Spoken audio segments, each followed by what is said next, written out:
Okay, this next short story is called Highway Odds and Ends.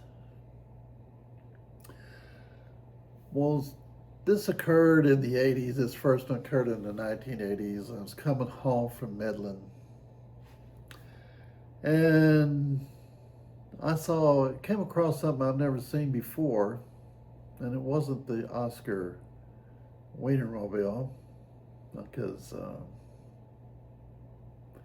but I was traveling in the left lane, going about 60 miles an hour, going back to Odessa.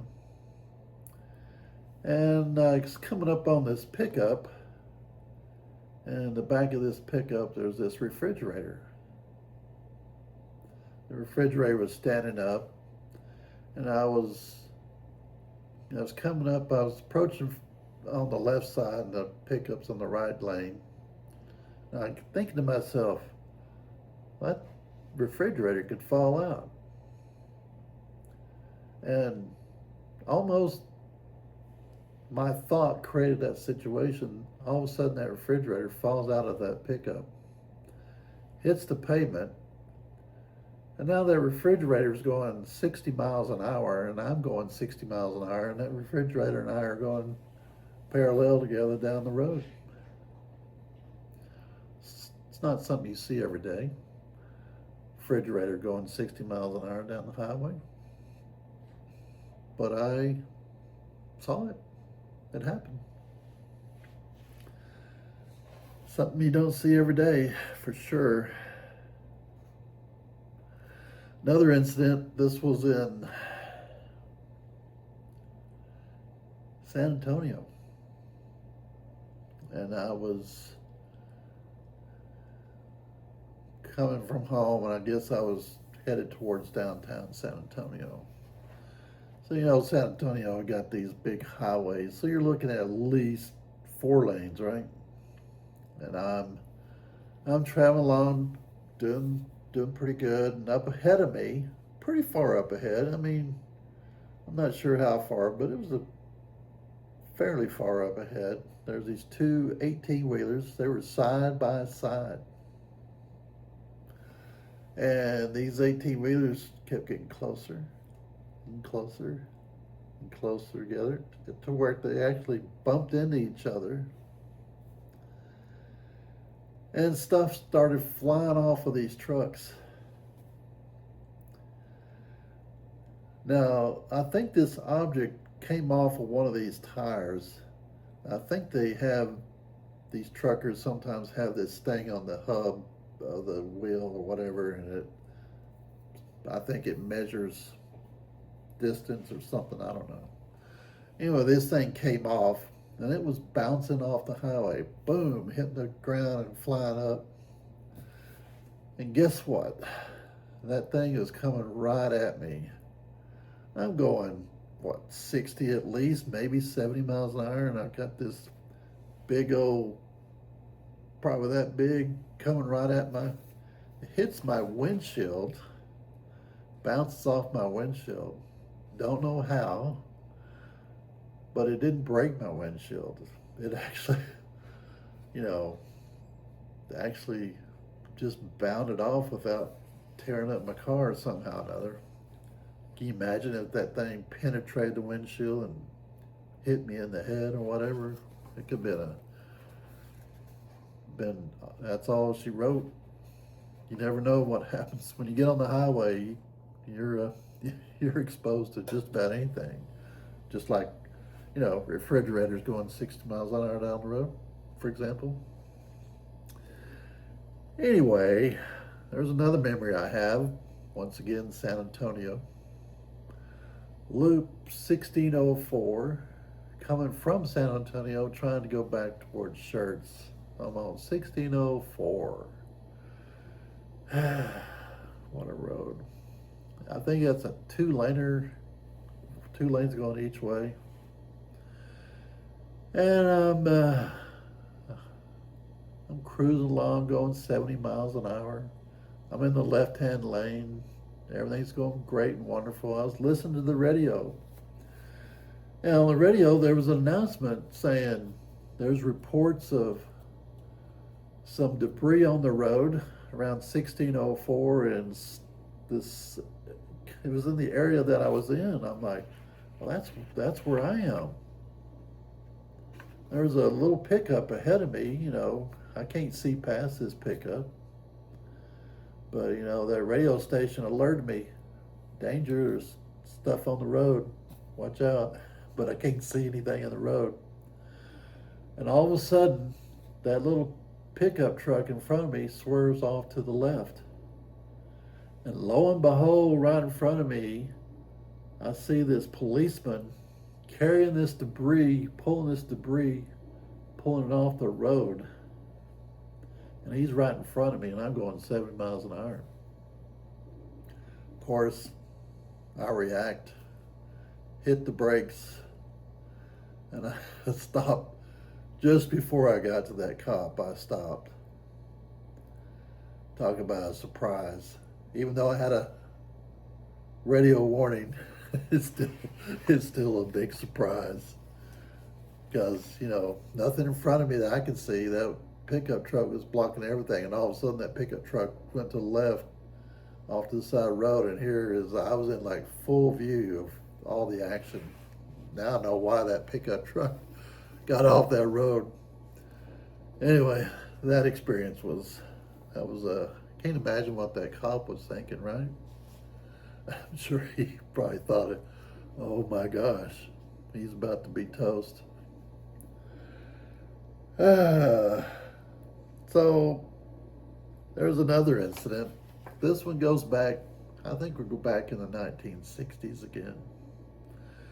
And I'm in Odessa, and I'm at an age where I can't drive, but I can be a passenger, right?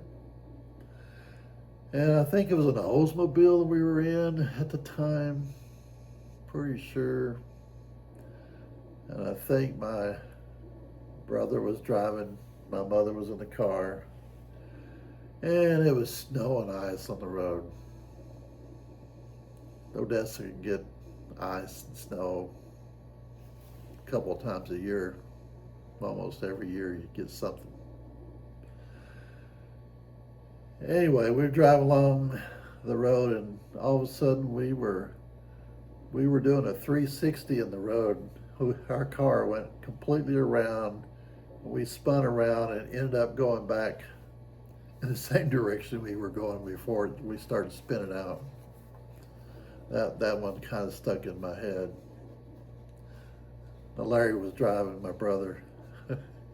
I kind of just all of a sudden thought some of the memory, you know how when you're a driver, things don't go your way or something, and someone gets in your way. I remember him calling people, "You old goat." I don't think he said "you old goat" today, but back then, I think he said that. It's funny. There was another time, we were in the probably mid-70s here. I was not living in Odessa at the time, but I was living in Fort Stockton. Fort Stockton's a place you just want to see as you drive by, and nothing there. It's the middle of nowhere. Fort Stockton's halfway between San Antonio and El Paso. That's a long distance between either one, going back the other way. But I got to live there for 3 years, got to enjoy the sights. Anyway, it was probably a Sunday night. I was going back. Now, it happened to be one of those snow days again. And I'm thinking, I'm going south. I'm going back to Fort Stockton. I'm going south. I don't think weather's going to get any worse for me as I go further south. The worst will be towards the north, right? So I'm in my Camaro again. Camaro's low to the ground. You're hugging the ground, cruising along. So I'm driving back home in the snow. So at one point, I think I get on the interstate before I turn off on a smaller road. Well, on the interstate driving, snow everywhere. There's this 18-wheeler pressing me from behind. This time my car's being really squirrely. It just, the back end kind of does this little thing. Scare me to death, and I'm going to lose control, and that 18-wheeler is going to mow me over any time now. This is really, I was really feeling nervous during that trip on interstate with dealing with those big old trucks. And my car not happy and not trying to go straight very well. Squirrely. Anyway, eventually get off that highway and go off a smaller highway going back to Fort Stockton. Now, as I'm going down, the snow seems to be deeper and deeper as I go. Camaro's low to the ground, snow's building up higher and higher, and the two meet, and I hear that slush hit the underneath of my car, and the gear shift is kind of jiggling around and stuff. Anyway, so I continue back, and I finally and I'm pulling up to my apartment, but it snowed so much, I can't pull up to where I park. It's too much snow.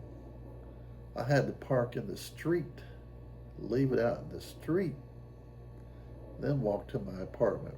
Couldn't get close enough. It snowed that much. The rest of the story involves the next day, I couldn't go to work because my car was stuck it's stuck in ice. I couldn't even move my car. I think it was several days before I could move my car. It was stuck in the ice for so long there. That was quite an experience, thinking I was going to get less snow as I went further south, but it got more and more snow as I went. Just the opposite. You know, back in those days, there wasn't any internet where you could check to see what the weather's like somewhere else. You had to depend on TV or the radio to tell you anything. Anyway, that's the story of my highway odds and ends. So that's the end of this story.